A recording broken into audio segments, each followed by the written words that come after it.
여러분 반갑습니다. 아나운서 김수정입니다. 오늘은 하지정맥류의 증상에 대해서 알아보려고 하는데요. 대한민국 하지정맥류의 명의시죠. 참아지외과 박인수 원장님과 함께하겠습니다. 안녕하세요. 네, 안녕하세요. 네, 반갑습니다. 네. 오늘은 하지정맥류의 증상에 대해서 알아보려고 하는데 네. 제가 오늘 방송하기 전에 많이 좀 공부하고 왔습니다. 네. 자세히 여쭤보도록 하겠습니다. 하지정맥류 하면은 다양한 좀 증상들이 있기는 할 텐데 그렇죠. 가장 흔하고 대표적인 증상 어떤 게 있을까요? 네, 하지정맥류가 증상이 많이 있죠. 일단 증상이 전혀 없는 분들도 있고요. 흔하게 가장 많이들 얘기하시는 증상들을 좀 이렇게 추려보면 다리에 쥐가 난다, 저린다, 무겁다, 네, 붓는다, 그다음에 땡기듯이 아프다. 네, 그렇게 5가지 정도 제일 많이들 말씀하시는 것 같아요. 그래서 저는 이제 진료실에서 보통 쥐나고 저리고 무겁고 붓고 땡기고 그 5가지를 항상 많이들 여쭤보고 그 밖에 증상도 있지만 그 정도가 제일 흔하게들 얘기하시는 증상들인 것 같습니다. 네. 뭐 약간 노래 같았어요. 쥐나고 저리고 붓고 땡기고 아프고. 네. 입에 쥐나고 늘 저리고 붙어서 붓고 땡기고 아프고. 네. 잘하시네요. 네. 랩한 줄 알았습니다. 네. 생각보다 증상이 굉장히 좀 다양한데 그러면은 이런 증상들이 나타나면은 다 좀 하지정맥류라고 볼 수 있나요? 그렇진 않겠죠. 이제 뭐 쥐가 나고 저리는 사람들이 다 하지정맥류가 있는 건 아니니까 이제 얘기했던 그런 증상들이 있다고 다 하지정맥류를 꼭 무조건 나 쥐 나는데 나 하지정맥류가 그렇게 생각할 수는 없고요. 그런 증상들이 흔하지만 물론 증상이 없는 분들도 있기 때문에 그런 증상이 있다고 다 나 하지정맥류인가 라고 걱정을 하실 필요는 없습니다. 네. 그러면은 어떤 증상이 나타났을 때 원장님을 좀 찾아보면 좋을까요? 네, 이제 그런 증상이 일단은 뭐 동반이 되면 당연히 가능성이 좀 더 높을 거고요. 기본적으로 그 하지정맥류 증상의 어떤 특징들이 있는데 기본적으로 아침보다 저녁에 좀 심해진다는 경향이 있어요. 결국은 다리 쪽에 정맥 혈액이 정체가 되면서 혈액순환이 안 되는 거라서 밤에 잘 쉬고 일어나시면 아침에 오전에는 반짝 괜찮은데 점심 지나고 오후가 되면서 다리 쪽으로 자꾸 혈액순환이 안 되면서 다리가 무겁고 붓는 증상이 생길 수가 있고 그다음에 또 움직일 때는 덜한데 가만히 앉아 있거나 가만히 서 있거나 또는 밤에 자려고 쉬려고 누워 있을 때 이게 활동량이 없을 때 다리가 더 애매하게 불편하고 저리고 아프다. 이런 게 또 정맥류의 특징인 경우가 있고요. 그 쥐가 나는 증상 중에 이제 밤에 쥐가 자주 나세요. 그러니까 낮에 운동하다가 쥐가 나는 게 아니라 그냥 밤에 잘 자다가 새벽에 이렇게 기지개 펼 때 지나는 거. 네. 네, 그것도 아주 흔한 또 정맥류의 증상이거든요. 그래서 정리하면 아침보다 조금 오후로 갈수록 심해지고 움직이거나 활동하거나 운동할 때는 괜찮은데 오히려 내가 가만히 있을 때 더 많이 불편하고 밤에 자다가 또 통증, 잘 때 다리가 아픈 거 그런 증상들이 조금 더 나타나면 정맥류를 조금 더 의심을 해보셔도 좋을 것 같습니다. 네.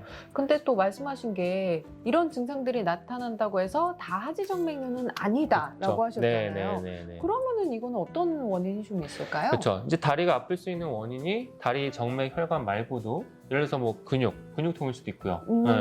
인대 뭐 운동하다 다쳤거나 어디가 인대가 늘어나거나 하면 그래도 다리가 아플 수 있는 거니까 근육이나 인대 그다음에 뭐 관절염 어머니들 이제 그 나이 드시면 사실 관절염이 조금씩은 다 올 수밖에 없거든요. 그래서 이제 관절염에서 파생되는 증상이 있을 수가 있어요. 그다음에 신경, 뭐 대표적인 게 이제 허리 디스크, 척추 디스크나 뭐 척추관 협착증 같은 증상이 있으면 그때도 다리가 저리고 뭐 땡기고 통증이 있을 수가 있어요. 그래서 다리에 이제 여러 가지 증상이 있을 수 있고 앞서 말씀드린 그런 증상들이 정맥류를 의심을 해볼 수가 있지만 그거 말고도 근육인대 관절 신경 다른 원인에 의해서도 뭐 정형외과적이나 신경외과적으로 문제가 있을 수는 있으니까 그런 걸 사실 잘 감별을 하는 게 되게 중요한 것 같습니다. 그렇군요. 그 원장님이 아까 말씀해 주셨던 5가지 증상 이런 증상들 말고도 또 제가 찾아보니까 조금 특이하게 나타나는 증상이 있다고 들었어요. 그래서 인터넷이나 유튜브 보면 정맥류 얘기들이 많이 있고 뭐 저 말고도 훌륭하신 다른 선생님들께서 많은 좋은 얘기를 하신 게 있는데 족저근막염이라고 하는 발바닥 통증이나 뭐 연관돼서 뒤꿈치 통증, 주변에 있는 발목 통증 또는 심지어는 이제 무릎 통증이나 무릎 뒤에 오금, 뒷다리 오금 통증, 더 올라가면 뭐 엉치 통증, 엉덩이, 고관절 쪽에, 그다음에 허리, 요통, 네, 통증 같은 경우도 정민유 때문에 생길 수가 있어요. 네. 되게 좀 의외였던 것 같아요. 네, 뭐 이런 허리, 엉덩이까지 통증이 올 정도면 굉장히 좀 심한 것 같네요. 네, 심한 경우도 있지만 이제 생기는 부위에 따라 좀 증상이 다를 수가 있어요. 그렇군요. 네. 저는 사실 이 하지정맥류 하면은 가장 흔히들 아시는 게 뭐 핏줄이 튀어나온다거나 뭐 파랗게 핏줄이 보인다거나 뭐 이런 정도로만 조금 생각을 그렇죠. 했던 것 같아요. 네. 그리고 이거는 제 개인적인 얘기기는 한데 저도 이제 뭐 구두를 좀 오래 신고 있다거나 많이 걸어 다녔다거나 그러면은 밤에 이렇게 종아리가 이렇게 터질 것처럼 이렇게 빵빵하게 돼서 되게 좀 통증이 있더라고요. 그렇죠. 이런 경우도 좀 하지정맥류를 의심해 볼 수 있을까요? 네, 그럴 수 있죠. 네, 그럴 수 있어요. 이게 아까 처음에 얘기했지만 저녁 때, 그렇죠? 아침에는 괜찮은데 이제 저녁 때 뭐 많이 서 있거나 뭐 불편한 신발을 신고 오래 계셨거나 장시간 서 있을 경우에 저녁이 되면서 다리가 더 붓고 피로감이 쌓이면서 저녁에 종아리가 땡땡하게 터질 듯이 아프다, 붓는다, 뭐 아침에 신었던 구두가 밤에는 안 들어가요, 뭐 조금 좀 딱 달라붙는 스키니진이나 그런 옷을 입을 때 저녁에 바지를 벗을 때 아침하고 느낌이 다르다, 네, 저녁에 자기 전에 뻐근하고 터질 듯이 아프다, 되게 흔한 증상이에요. 저 검사를 좀 받아봐야 될 것 같은데요? 오늘은 이 하지정맥류 증상에 대해서 좀 알아봤는데요. 원장님 좀 간단하게 요약 좀 부탁드릴게요. 정리를 한번 하겠습니다. 일단 정맥류의 증상 다양하고 증상이 없는 분들도 있지만 기본적으로 많이들 얘기하는 증상의 느낌들은 쥐가 난다, 저린다, 무겁다, 붓는다, 땡긴다 정도가 좀 흔하게 얘기하는 거고요. 그 밖에 또 조금 상대적으로는 적지만 가능성이 있는 증상들이 발바닥이나 뒤꿈치 통증 또는 무릎 주변 오금 통증, 엉치나 허리의 통증을 또 호소하는 분들도 있고요. 다만 이런 증상들이 다 절대로 하지정맥류 증상은 아니고 근육이나 인대, 관절, 신경 같은 정형외과학적이나 신경외과학적 또는 뭐 통증의학적으로도 가능성이 있는 거라서 사실 내가 다리가 아프다고 다 하지정맥류를 의심해서는 안 되고요.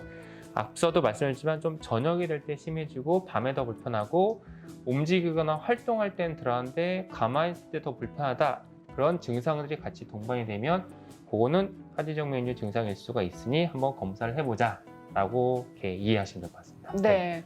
여러분 혹시 불편감 있으시면요 참지 마시고요. 대한민국 하지정맥류의 명의시죠. 우리 박윈수 원장님을 찾아오시면 좋을 것 같습니다. 네. 하지정맥류는 참아지외과, 다음 시간에도 하지정맥류에 대해서 다양한 이야기 가지고 돌아올게요. 원장님 감사합니다. 네, 감사합니다. 네, 고맙습니다. 여러분 다음 시간에 또 만나요.